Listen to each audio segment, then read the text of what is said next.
दोस्तों, आज मैं आपके लिए लाल लोरोना चुड़ैल की कहानी लेकर आया हूँ, जिसमें आप जानेंगे कि कैसे एक खूबसूरत औरत चुड़ैल बन गई।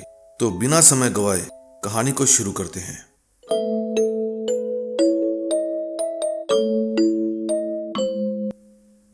मैक्सिको में एक दिलकश हसीना रहा करती थी और उसका असली नाम मारिया था। मारिया अपनी खूबसूरती के लिए आसपास के इलाकों में बहुत प्रसिद्ध थी। उसके शहर में रहने वाला हर नौजवान मारिया पर जी जान से फिदा था। हर शाम जब मारिया अपना पसंदीदा सफेद गाउन पहनकर निकलती थी तो वो और भी ज्यादा हसीन लगती थी। एक दिन बाजार में उसे एक नौजवान मिला जो मारिया को देखते ही उसके रूप पर मोहित हो गया और मारिया को भी वो व्यक्ति बहुत पसंद आया। फिर उस लड़के ने मारिया के सामने शादी का प्रस्ताव रखा और दोनों ने जल्द ही शादी करके एक खुशहाल जीवन बिताना शुरू कर दिया। मारिया सदा ही खुश रहा करती थी क्योंकि वो अपने निजी जीवन से बहुत खुश थी। उसका पति उसे बहुत खुश रखता था। दिन गुजरते गए और मारिया के 2 बेटे हो गए, लेकिन मारिया का पति अब पहले की तरह उससे प्यार नहीं करता था। मारिया की व्यक्तिगत और भावनात्मक जरूरतों के पूरा न होने के कारण मारिया अब पहले जितनी खुश भी नहीं थी। एक दिन मारिया का पति किसी काम के सिलसिले में दूसरे शहर गया और फिर कभी भी वापस लौट कर नहीं आया। मारिया कई दिन तक अपने पति का इंतजार करती रही और उसके ख्याल में रो रो कर बुरा हाल कर लिया। अब वो पहले जितनी सुंदर भी नहीं दिखती थी। एक दिन नदी के किनारे अपने दोनों बच्चों के साथ घूमते वक्त मारिया ने अपने पति को किसी और महिला के साथ घोड़ा गाड़ी में जाते हुए देखा। उसके पति ने उसके बच्चों की तरफ देखा और थोड़ा मुस्कुराए, लेकिन उसने मारिया को पूरी तरह से अनदेखा कर दिया, मानो वो मारिया को जानता ही नहीं था। इस घटना के बाद मारिया बहुत गुस्सा हो गई और गुस्से में आकर मारिया ने यह फैसला किया कि अपने पति की आखिरी निशानी यानी कि उन दोनों बच्चों को खत्म कर देगी। ऐसा फैसला मारिया ने प्रतिशोध की भावना से लिया क्योंकि उसका पति अपने बच्चों से बहुत प्यार करता था। मारिया ने गुस्से में आकर अपने दोनों बच्चों को नदी में डुबोकर मार दिया। जब तक मारिया ने अपना होश संभाला तब तक बहुत देर हो चुकी थी। उसके दोनों बच्चों की मौत हो चुकी थी और उनके शव नदी में बहते चले जा रहे थे। मारिया ने एक बार तो अपने बच्चों को नदी से बाहर निकालने की कोशिश की, लेकिन बहाव बहुत तेज था। इसी कारण से उसके बच्चे की लाश नदी में बहकर चली गई।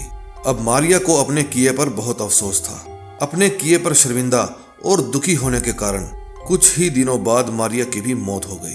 अपने ना माफ किए जाने वाले अपराध के कारण शायद मारिया की आत्मा को मुक्ति भी नहीं मिली और वो एक बार फिर से जाग गई। उसकी आत्मा उसी नदी और मारिया के घर के आसपास के इलाकों में ही भटकने लगी। मारिया की मौत के कुछ ही दिनों बाद वहां के सारे निवासियों ने यह दावा करना शुरू कर दिया कि उन्हें सफेद गाउन में एक महिला रात भर घूमती दिखाई देती है। शुरुआत में इन बातों पर किसी ने गौर नहीं किया, लेकिन कुछ ही समय बाद उन गांव से बच्चों के गायब होने की घटनाएं सामने आने लगी। साथ ही ऐसे लोगों की संख्या में भी वृद्धि हो गई जो कह रहे थे कि उन्होंने एक सफेद गाउन में महिला को घूमते हुए देखा है, जो अक्सर नदी के पास बैठी रोती रहती है। उसके रोने की आवाज में इतना दुख है कि जो भी उसे सुन लेता है उसे भय लगने लगता है। कुछ लोगों ने बताया कि अगर कोई उस रोती हुई महिला के पास जाता है तो वो महिला अचानक से गायब हो जाती है, लेकिन उसकी रोने की आवाज आती रहती है और वो आवाज इतनी भयानक है कि अगर कोई उस आवाज को सुन ले तो उसके कानों में वो आवाज काफी दिनों तक गूंजती रहती है। कुछ ही दिनों में एक और बच्चे के गायब होने की घटना सामने आई और गांव वालों को नदी के दूसरे किनारे पर एक अल्जांद्रो नाम का एक 15 साल का बच्चा बेहोश हालत में मिला। होश आने पर बच्चे ने जो बातें गांव वालों को बताई उसे सुनकर हर किसी के होश उड़ गए। अल्जांद्रो ने बताया, जब वो नदी के किनारे बैठा था तो उसने देखा कि एक सफेद गाउन पहने हुए महिला अचानक से रोते हुए नदी से बाहर आने लगी। उसका चेहरा बहुत ही डरावना था और उसकी रोने की आवाज बहुत खौफनाक थी। वो महिला पानी से बाहर निकली और अपने सामने खड़े बच्चे को एक ध्यान से देखती रही।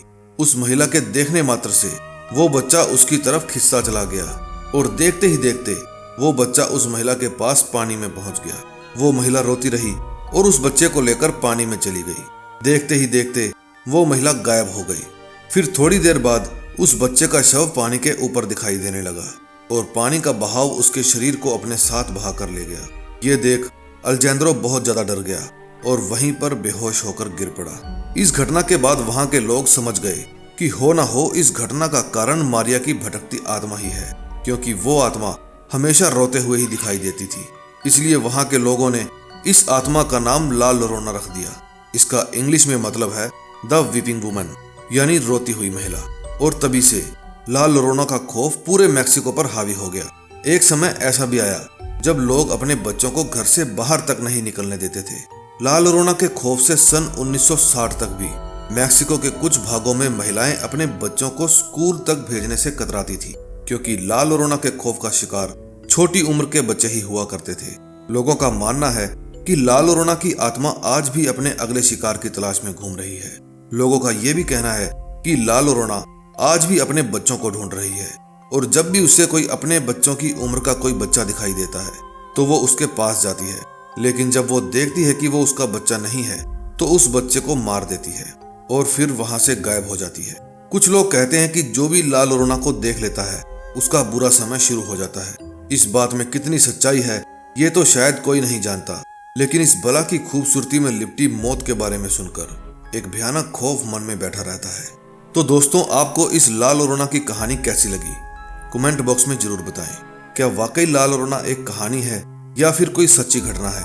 आप अपने विचार कमेंट में जरूर बता सकते हैं। हम मिलेंगे एक नए दिन नई स्टोरी के साथ। तब तक के लिए बाय बाय।